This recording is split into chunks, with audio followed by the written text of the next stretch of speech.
Hello and welcome back to Empyrion Galactic Survival with Spanj.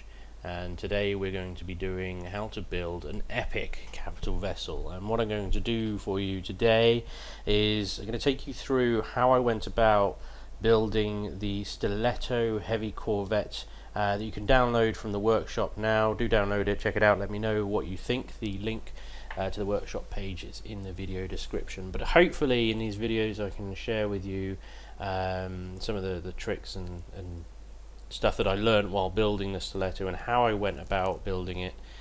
Such a massive ship, it's really difficult to do right.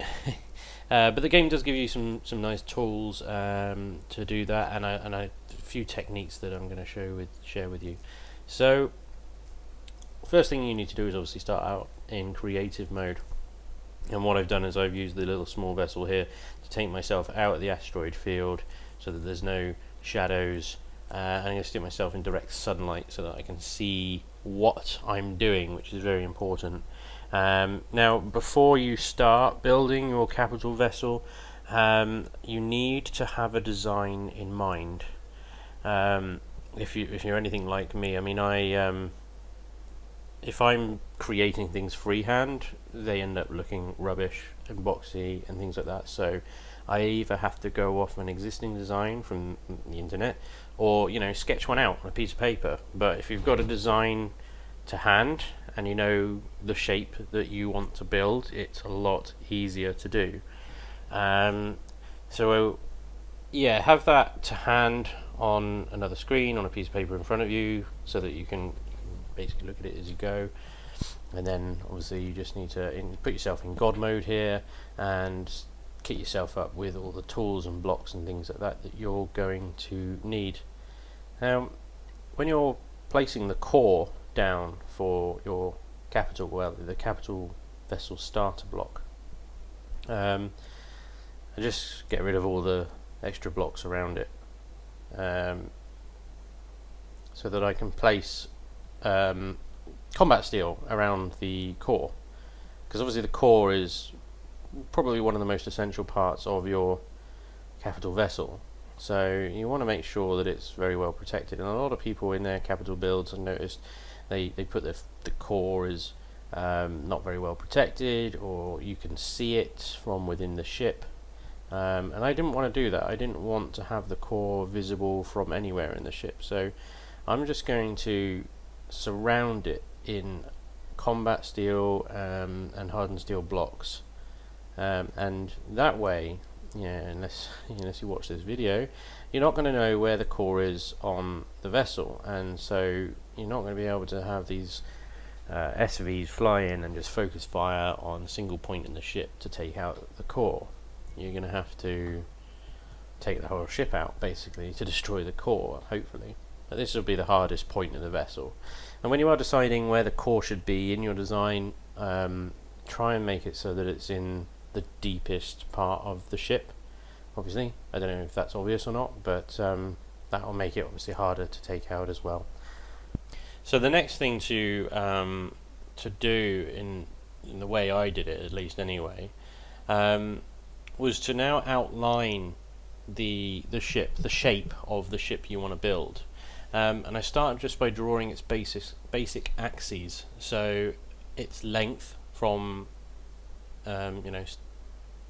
what is it, stern to something, whatever, the front to the back, anyway, yeah, so just draw out its main axes, which is what I'm doing here. You can see, and this just gives you an idea of the size of the ship that you wanted to create. Now I wanted to go for about 200 meters, so I'm keeping an eye on the meters there. And I'm obviously bear in mind that I've put some blocks behind the core as well, trying to make the core deep within the ship, as I said before.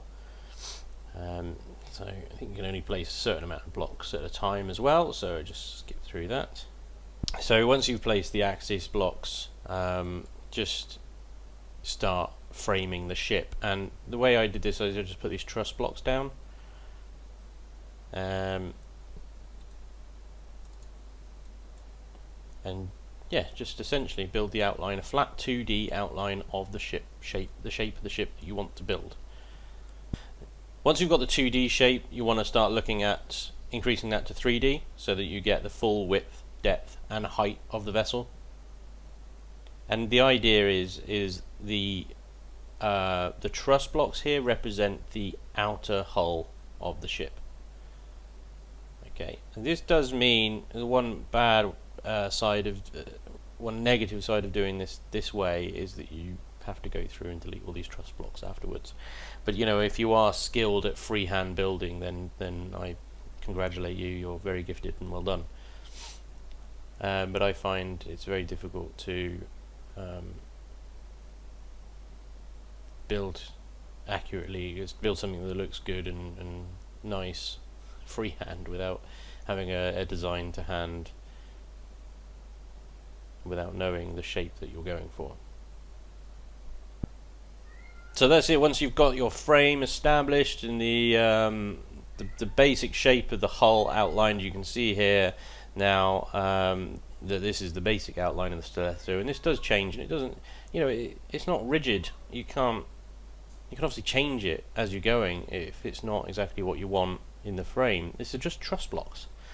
So you know, but this hopefully gives you the guideline, the outline of the ship that you want to create, the basic shape. So now you can start placing the proper blocks of steel down and start making that outer hull. So when you're ready to start placing the outer hull sections, I started with the engines. So basically I started at the back and worked my way forward. Now you can do any approach you want. You can start at the front, you can start in the middle if you want. I found it really useful to get a scale of things by starting at the back and working my way forward. And one of the most difficult parts of the build to get nice, I found, was the back of the ship, the engine room and the engineering section in general.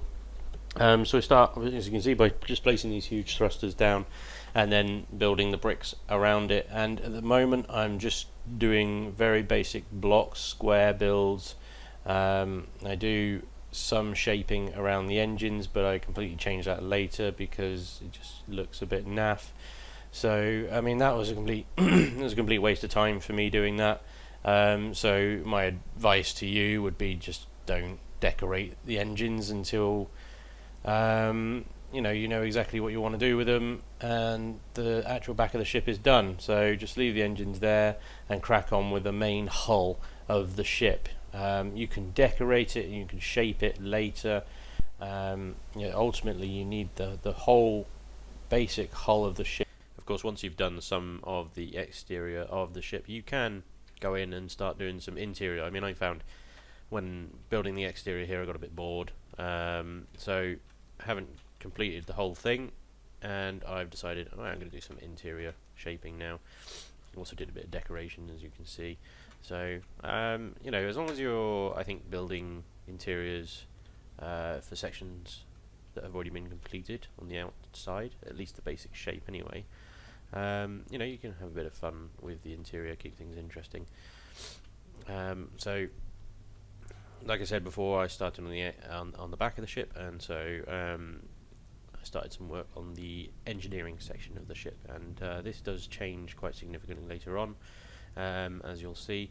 But you know, you just have a think about what you want your ship to look at, and when you're building ships this size, you'll find you'll have a lot of a lot of room to play with. So you have to kind of think of, how am I going to fill this space? So I thought, well, what sort of things would you find in engineering section of a ship? Well, you'd find generators, warp cores, and you know, I think constructors within the game probably qualify as some kind of engineering element as well, so I shoved them in as well. And then, you know, I'm thinking, well, this ship's probably going to be crewed by 200-300 people given its size, so, and the complexity of engineering, it's going to require a lot of consoles, so you'll find a lot of consoles in there. But anyway, you know, you can design the interior however you want, really, but try and keep some kind of practicality in there. I think, you know, trying to make each room have a use or a practical value in it is a good idea. I mean, there's always going to be exceptions to that in large ships like this. I mean, a lot of space in the sides of the hull are just taken up with what I've modelled as crew quarters. But what I do plan to do is have a central corridor running through the ship all the way from one end to another, and immediately around that corridor will be useful spaces that you actually need in the game. Everything else can be decoration, really, for something this size. If you're designing a much smaller compact ship, then that's obviously not really a choice, I don't think.